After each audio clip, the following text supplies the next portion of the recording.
일반적인 기업은 자산 120억, 부채 70억, 매출 100억, 종업원 100명 중에 2개가 걸리면 외곽입니다. 근데 대부분 뭐 때문에 많이 걸리냐면은 부채 70억은 거의 매번 걸리는 거예요. 4월 30일까지 외감 계약을 체결을 해야 되고 5월 14일까지 외감 보고를 마무리를 해야 되거든요. 근데 이거를 안 하면 한 8, 9월 정도에 금융감독원에서 공문이 하나 띡 날라옵니다.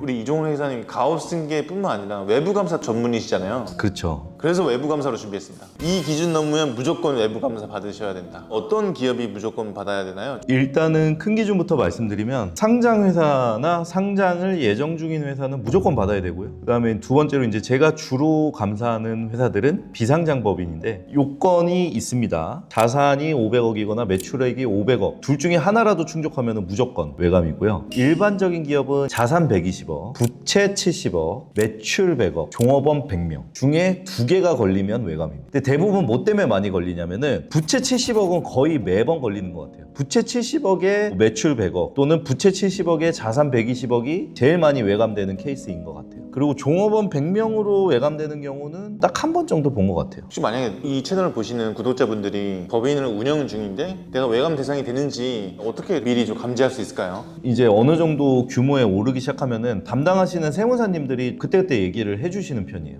올해 외감에서 한 10억 정도 모자랐는데 내년에는 될 것 같습니다 라든지 결산을 법인세 신고 때문에 해봤더니 자산이 뭐 간당간당해서 뭐 재고를 좀 줄이겠습니다 라든지 뭐 이런 식의 결산을 많이 하시긴 합니다. 감사 대상인데 외부 감사 안 받으면 어떤 불이익이 받나요? 우선은 초도 외부 회계 감사인 기업들은 4월 30일까지 외감 계약을 체결을 해야 되고 5월 14일까지 외감 보고를 마무리를 해야 되거든요. 근데 이거를 안 하면 한 8, 9월 정도에 금융감독원에서 공문이 하나 띡 날라옵니다. 외감 미선임 추정 회사로 보여서 우리가 공문을 지금 보내드리니 며칠까지는 외감이 맞다면 외감 신고를 해라, 계약 체결 보고를 해라 라고 보내요. 그래도 신고를 안 한다 그러면은 지정 감사인을 아예 그냥 지정해 버립니다. 이건 뭐냐면 기본적으로 작은 회사들의 외부 회계 감사는 수의 계약이라고 그래서 원하는 곳과 계약을 하게끔 만들어 주거든요. 근데 원하는 곳과 하라고 기한을 줬고 공문까지 보냈는데 네가 안 해? 너 그럼 내가 정해줬는데 가서 해. 그럼 정해주는데 대부분 큰 회계법인이 정해지거든요. 감사피가 수의 계약으로 한 거에 최소 3배에서 4배까지도 올라가는 케이스가 있었습니다. 공문 받자마자 일단 최대한 빨리 움직이셔야 돼요. 요즘에는 금융감독원이 좀 타이트해져서 예전에는 공문 받고 뭐 한 달 있다 신고해도 아무 말 안 했었는데 작년에 9월에 공문을 받았는데 11월에 저한테 연락 주신 거예요. 부랴부랴 이제 수임신고를 했는데 금감원에서 늦게 수임신고했다고 제 수임신고를 무시하고 지정감사를 때린 사례가 있었거든요.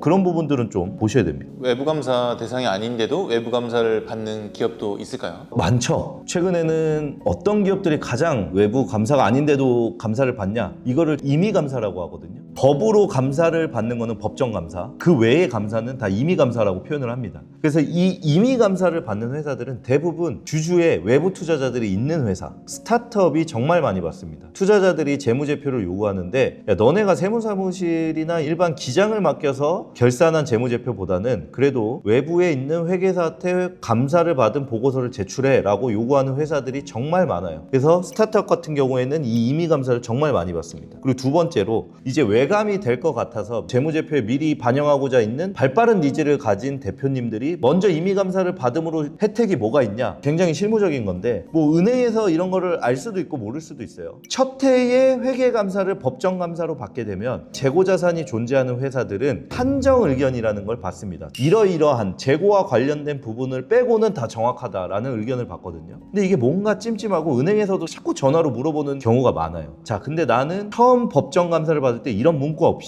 은행에서 전화도 받기 싫다라고 하시는 분들은 감사되기 직전에 해에 임의감사를 먼저 받아놓습니다. 그러면은 실제 법정감사로 딱 들어간 첫 해에 한정 의견이 아니라 그냥 적정 의견을 내보낼 수도 있습니다. 그래서 이런 회사에 대해서도 기업의 신뢰성 이런 것들을 법정감사 첫 해부터 보여주고 싶다 하시는 니즈를 가시는 대표님들이라면은 법정감사보다는 조금 저렴한 요금의 임의감사를 미리 바라보시는 것도 정말 좋다. 그러면은 감사인을 선임하고 이 외부 감사 받기 전에 꼭 준비해야 할 자료나 시스템 같은 게 좀 있을까요? 매출 100억이다, 뭐 자산 120억이다 뭐 들었을 때는 회사가 굉장히 커 보이지만 사실 경기도 외곽에 있는 회사들이 땅 사고 공장 지으면 대부분 외감돼요. 왜냐면은 이 120억이랑 70억이라는 기준이 사실은 생각보다 의외로 충족되기가 쉬운 기준이 많거든요. 자, 그러다 보니까 사실 시스템을 갖추기보다는 객관적인 증빙에 의해서 결산이 되고 있는지만 확인을 하면 되고요. 그리고 기본적인 회계 자료는 일단은 세무사무실이나 세무법인과 이미 장부 기장 계약을 하고 정리를 하고 계실 텐데 그 부분에 있어서 조금 더 정확하고 철저하게 하나씩 좀 따져보셔야 됩니다. 초도로 외감이 들어가면은 수정사항이 좀 많이 나오는 결산 사항들이 있을 수가 있어요. 그래서 그런 부분들을 사전에 미리 알고 법정감사 아닌 임의감사를 미리 받으시는 것도 그래서 추천을 드리는 편입니다. 최초에 외부 감사 받을 때 기업들이 가장 당황하는 지적사항들이 있나요? 첫 번째로는 충당부채라는 걸 설정을 해야 되는데 우리가 종업원이 100명이 있어. 이 100명이 일시에 퇴직할 때 회사가 줘야 되는 퇴직금이 있거든요. 그거를 부채로 쌓아놔야 되는데 대부분의 외감받지 않는 기업들은 그거를 쌓을 의무는 없습니다. 그래서 대부분 쌓아놓지 않고 있는데 외감이 탁 들어오면은 바로 쌓다 보니까 손익이 좀 안 좋아질 수 있다. 이게 첫 번째고, 두 번째는 건물이라든지 시설장치나 유형자산들을 사놓고 이 유형자산의 가치가 감소하는 거에 대해서 감가상각비라는 거를 계상을 해야 되는데 세법에서는 이 결산조정사항이라고 해서 회사가 원하면 그 해에는 상각하고 안 원하면 그 해에는 상각하지 않아도 되는 규정이 있는데 회계상은 무조건 상각이에요. 취득했으면 몇 년간은 강제로 상각을 시켜야 되는데 그동안 상각 안 된 게 있다면 소급해서 강제로 상각이 될 수 있다라는 거. 그 다음에 또 하나 많이 나오는 수정사항 중에 하나는 은행한테 빌린 차입금들이 있는데 매년 연장된다 하더라도 25년 12월 31일 날 기준으로 봤을 때 26년도에 상환해야 되는 차입금이 있다면 얘는 유동성 부채로 분류가 돼야 돼요. 그러니까 빨리 갚아야 되는 부채로 분류가 돼야 되는데 이 분류가 명확하지 않은 경우가 꽤 있습니다. 이거 외적으로는 재고자산 수불부가 관리가 잘 안 된다든지 이런 좀 실무적인 문제가 있는데 이런 것들은 외감을 계기로 해서 회사 내부를 조금 더 다져가는 기회로 삼는 것도 더 큰 기업으로 성장하는 데 있어서 분명한 밑거름이 된다고 생각을 합니다. 그럼 외부 감사를 미리 준비하면 좀 세무조사도 줄일 수 있나요? 아무래도 그럴 수 있는 부분들이 많죠. 일반적으로 세무나 회계는 하나의 장부를 가지고 서로 바라보는 관점이 다른 거거든요. 근데 뭐 하나의 장부라기보다는 사실은 원칙적으로 따지면은 일반 비상장 중소기업들이 적용해야 되는 일반 기업 회계 기준이라는 것이 있습니다. 이 기준에 맞게 처리가 돼야 되는데 이 기준에 맞게 처리한 회계 처리 내용을 세법에서도 웬만하면은 기업 회계 존중이라는 걸로 다 인정을 해줘요. 근데 이 회계 처리에도 맞지 않게 처리를 했을 경우에는 조금 문제가 발생할 수 있습니다. 그래서 예를 들어서 재고가 없는데 있다고 얘기를 하는 경우도 있고 있는데 없다고 얘기하는 경우들도 있어요. 그래서 이런 경우는 사실은 세무조사 시에 진짜로 검증하기 위한 목적으로도 폐기물 업체에 어떻게 맡겼는지 시청각이나 이런 자료들을 요청하는 경우도 있는데 이거는 회계 감사할 때도 동일합니다. 재고자산 폐기 처분 손실이 발생했다면 어디서 어떤 업체한테 얼만큼을 폐기했는지 폐기 영상이나 자료나 증빙, 계약서 등을 요구하는 경우들도 있고요. 그리고 세무 신고 내용이 결국은 이 회계 기준에 부합하는 경우가 많다. 그렇기 때문에 간접적인 효과도 있다. 그렇다고 외부 회계 감사를 받는다고 해서 세무조사가 면제가 되냐? 절대 그런 건 아니라는 거는 좀 명심을 해두셨으면 좋겠습니다. 하지만 이 외부 감사 준비가 돈 들고 힘든 일이라는 인식보다는 세무조사 리스크도 낮출 수 있는 유익한 제도다라고 보시는 게 좋을 것 같습니다.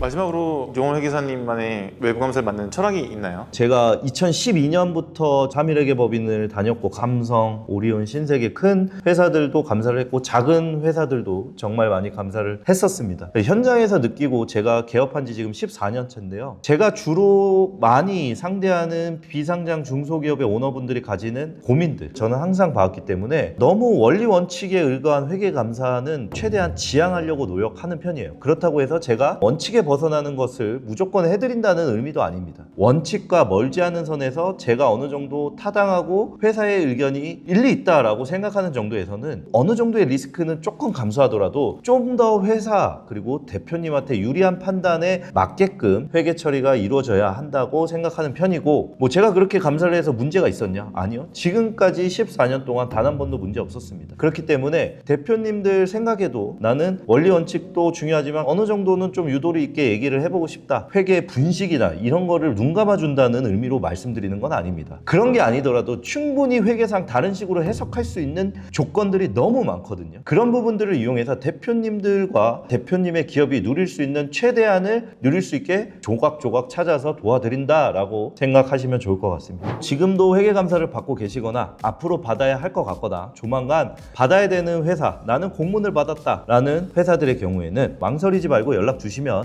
회계감사부터 해서 기업에 필요한 모든 것들에 대해서 한번 상담을 종합적으로 드리도록 하겠습니다. 그래서 영상 보시고 궁금한 점이 있으시면은 편하게 상담 요청하시고 내방하시면은 가장 대표님한테 정확한 결론 얻어 가실 수 있고요. 여러분들께서 이런 유익한 정보 계속해서 만나고 싶다라고 하시면 여러분들께서 항상 빼놓지 말고 하셔야 될 구독, 알람, 좋아요 꼭 설정해 주시길 바라겠습니다. 저는 여기까지 이종원 회계사였고요. 다음 시간에 좀 더 좋은 유익한 정보로 찾아뵙도록 하겠습니다. 여러분 감사합니다.